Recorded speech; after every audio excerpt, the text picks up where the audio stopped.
Hello guys and gals, Buffalo here. Welcome back to the range. I've been looking for a little red dot sight to put on my Mossberg 500 410 turkey gun, and with turkey season just around the corner here in Kentucky, it's less than 2 weeks away as I filmed this video. I thought I'd better hurry up and get on that. So I was looking at some different makes and models and looking at the different features, trying to find something that suited my needs for what I was going to use it for, which is turkey hunting. And then it dawned on me, I get emails pretty much weekly, sometimes more than weekly, from people wanting me to review their little red dot sights and optics and things like that. Why not sift through those emails, pick one of those out, and just have them send me a free one, and you guys will get a review out of it, and I'll have a red dot for turkey hunting. So that's my disclaimer. I replied to these people's email. I believe it's pronounced GOWUTAR. Not 100% sure how they pronounce that, but they sent this over for me to share with you guys. We'll go over it, and I'll put it on my little shotgun. We'll do some shooting and see how she holds up, see what it does. But before we get started, I wanted to thank you guys. In the last video I posted, I mentioned that I now had some merchandise, some t-shirts, coffee mugs, that sort of thing. I had it set up where you guys could purchase that stuff, and I did not expect the response that I got. It was pretty eye-opening. I didn't realize I'd gotten requests from you guys for years to make some t-shirts available, but it was one of those things I thought that people were just asking for. They wouldn't really take me up on it, but you guys did, so thank you. I've got one of those shirts on now. It's got the Buffalo's Outdoors logo on the front, and the freedom is the greater good on the back. Of course, there's all different styles available. I've got several different styles set up, but just wanted to take a minute to thank you guys for that. That was a real eye-opener. Now let's get started with the video.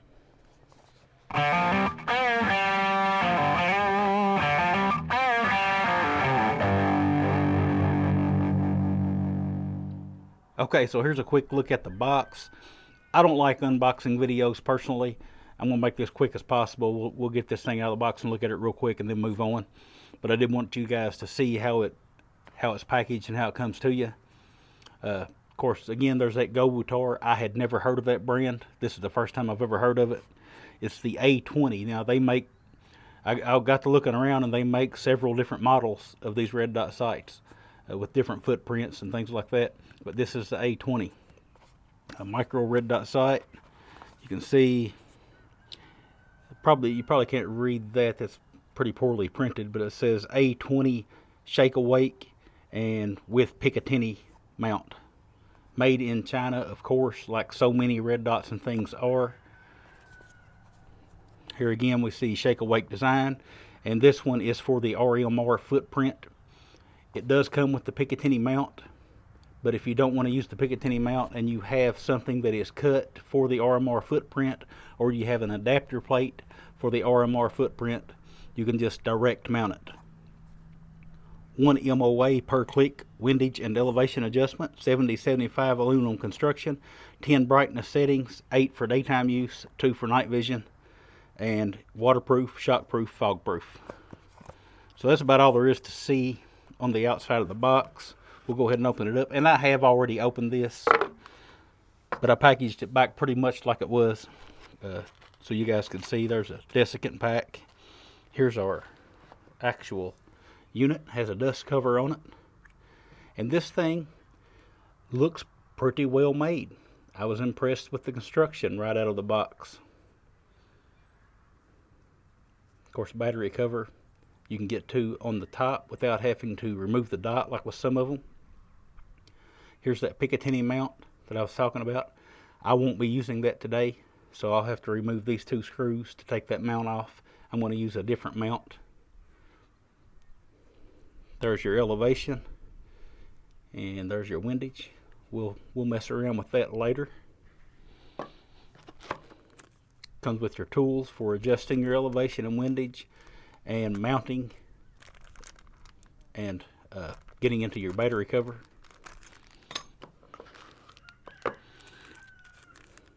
Different lengths of mounting screws depending on what you're going to mount this on.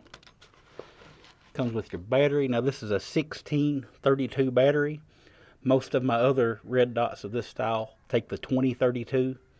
The 2032 is a little more common, However, I didn't have any trouble finding 1632 batteries online, so I went ahead and ordered me like 5 of them just to put back. Then we've got a lens cleaning cloth, and that's about it. So I'm going to go ahead and install this battery and remove the Picatinny mount, because I won't be needing that. So I was installing the battery and I noticed that the cover is O-ring sealed, so we'll test that later. I'll dunk this in some water and we'll see if it keeps the water out. So as I said, I wasn't going to use the Picatinny mount, so I'll remove the 2 screws holding the sight to that little mount. Separate those. Nice little low-rise Picatinny mount if you did want to use that, but I'm just going to use this. You can see there's that RMR style footprint.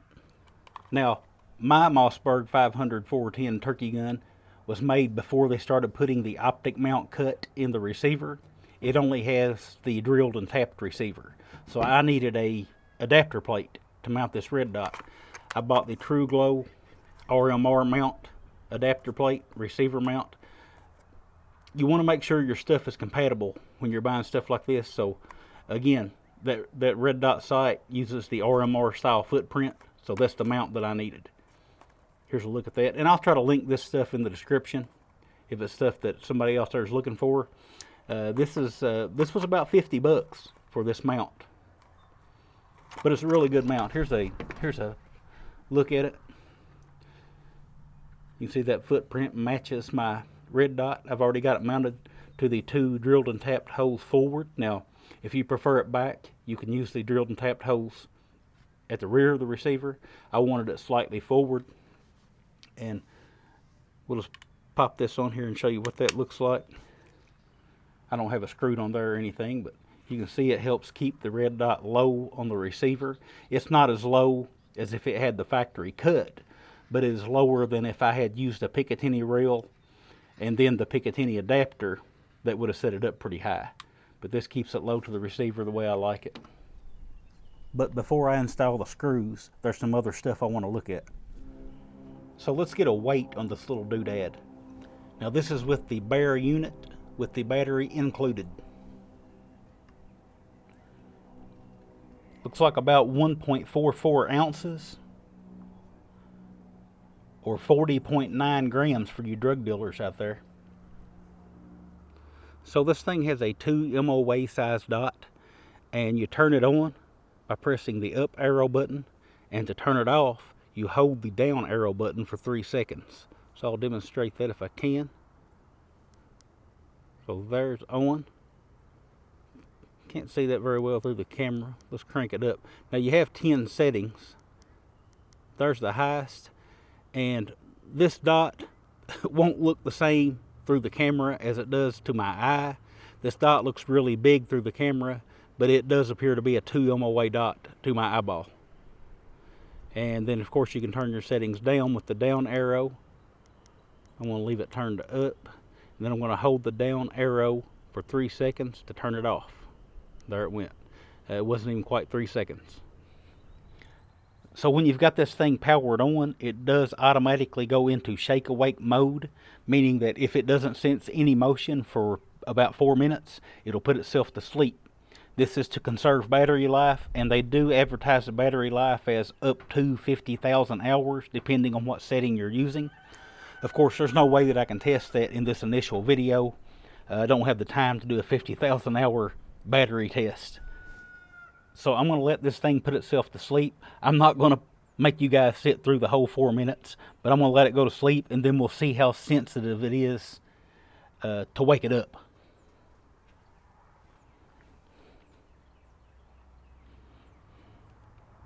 Okay. So let's see what it takes to wake it up.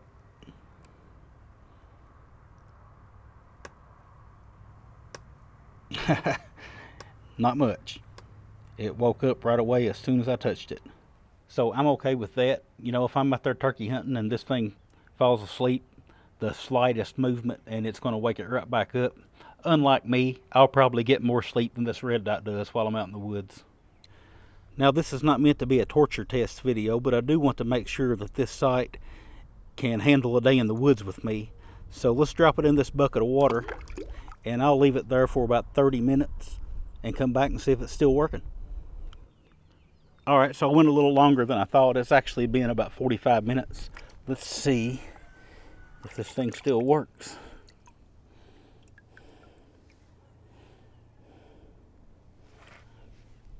Get it over here. Yep, it's still on. Well, I'm sure it went to sleep while it was in the water until I touched it, but it's still working. I'll do a quick shock test just to see if it'll hold up to some basic rattling around and stuff like that. So I've got my dot here, and I'm gonna put it in this box. You can see there's a lot of edges and things inside here. We'll drop it in here and give it a good shake. If it'll hold up to that, it'll probably hold up to anything that I'm gonna throw at it.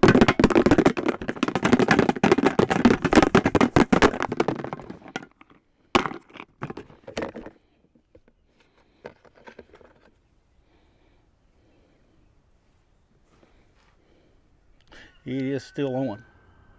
As you can see, it's still working just fine. No problems whatsoever. I did more of the finish a little bit here and here. That's the only two places I could find on it. And there were a lot of sharp edges under the lid of that ammo box. So that's to be expected. So let's pull that battery cover off and see if there's any water inside. I don't believe there will be.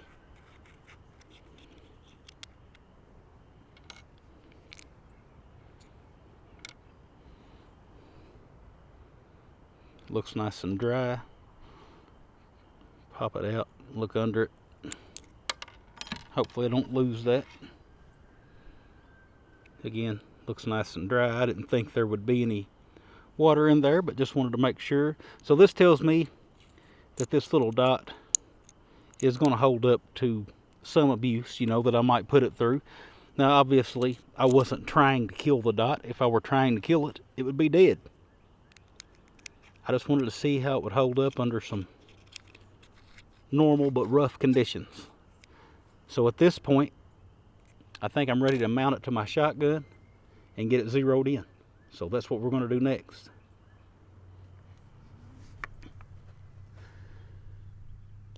Alright, so I've got it mounted on the shotgun. I've already been messing around with it, starting the zero process. I put me a target up at about 10 or 11 yards. Had this orange sticker on here. I shot at it. The first shot went low and a little left. So I put my gun back on my rest over here, put the red dot back on the bullseye, and I used my elevation and windage knobs to move the dot down to where it was right in the middle of this. And then I took my second shot, shooting at this orange sticker again, and hit right on it. So a simple adjustment got me right on the bullseye. And then I moved the target out to 25 yards to fine tune it. And I was a little bit high at 25 yards, but I took several shots. I got it exactly where I think it needs to be. We'll find out here in just a minute. But I wanted to say these little adjustment screws for the windage and elevation, they do have the clicks. I can feel and hear the clicks a lot better on the windage side than on the elevation side. On the elevation side, I really have to feel the clicks if that's something that's important to you. I just wanted to make a note of that. And there's a little bit of refraction in that glass.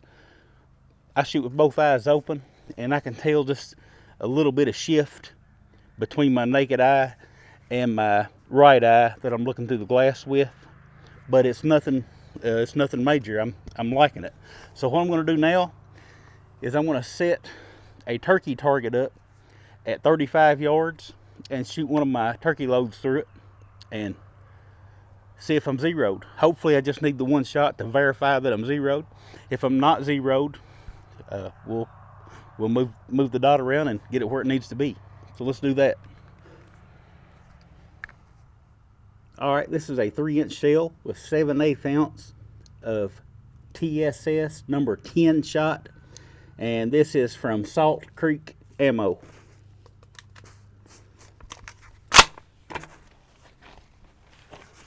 Let's see if I'm zeroed.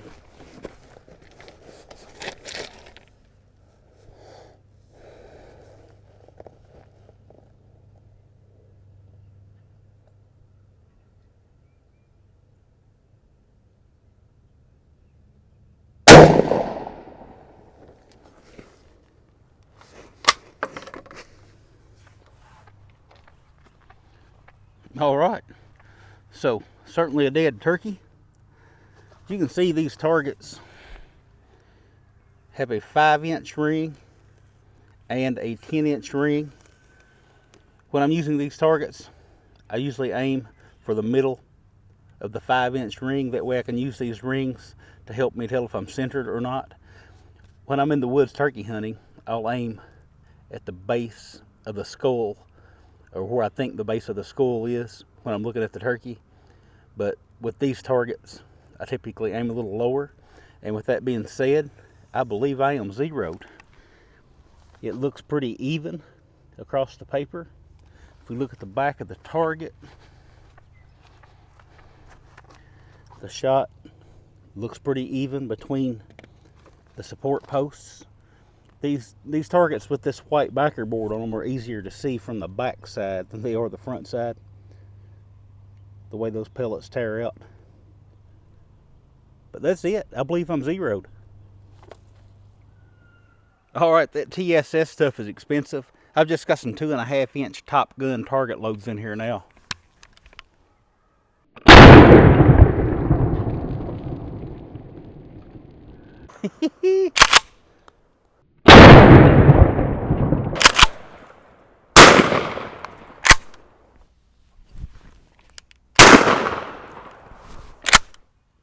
Let's try a double.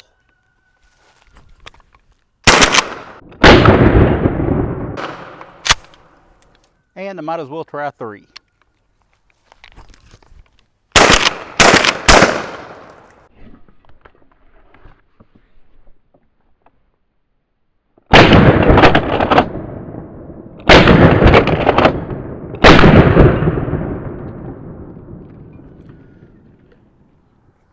All right, so I believe I'm ready. Now I will take it out next weekend and double check the zero with the exact load that I'm going to be hunting with the weekend after. I haven't made my mind up between the number 9s and the number 10s from Salt Creek, but it'll be one or the other. And different loads, turkey loads especially, it seems like, can change your point of impact.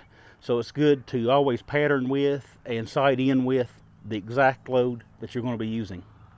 As far as this little red dot goes, I like it. I haven't even talked about the price, have I? For what this thing is, it goes for about, the last time I checked, which was like 2 days ago. I know prices change on Amazon, but it was going for like $109. And for that price, it's, it's well worth that, in my opinion. I think it's one of those little dots that people are going to find out about, and the price will eventually go up on them. I might be wrong about that, but it's that good. I think, especially in that price range, it's probably the best, slightly more than $100 red dot that you can get. And it is for the RMR cut. Most people would use this on a pistol. I chose to use it on a shotgun, but if you've got an RMR cut pistol, then you can certainly put that on your pistol. Now, it being an electronic battery powered unit, device, I always keep a spare battery with me. I've taped me a spare battery here. I have got in the woods before and had a device go dead on me. It was my fault. I had the battery in there for well over a year and just didn't check it. But from that point on, I learned to always keep a spare battery with me. So I've got one right there, and I've also got that little wrench taped in there to remove that battery cover if I were to need to. So I won't be caught with my pants down like that again. But I guess that's all I got to say about it. It does advertise a 3-year warranty. Now, I can't vouch for their customer service. Hope I never have to deal with them. But it does say on the Amazon page that there's a 3-year warranty. I'll leave a link in the description, or I'll pin a comment with a link to this little red dot. And I'll put that little adapter plate on there too, in case anybody wants to put one on their Mossberg 500. But that's about all I've got for today. You guys always remember, if anybody asks you to give up a little of your freedom for the greater good, that freedom is the greater good. And I'll talk with y'all again soon.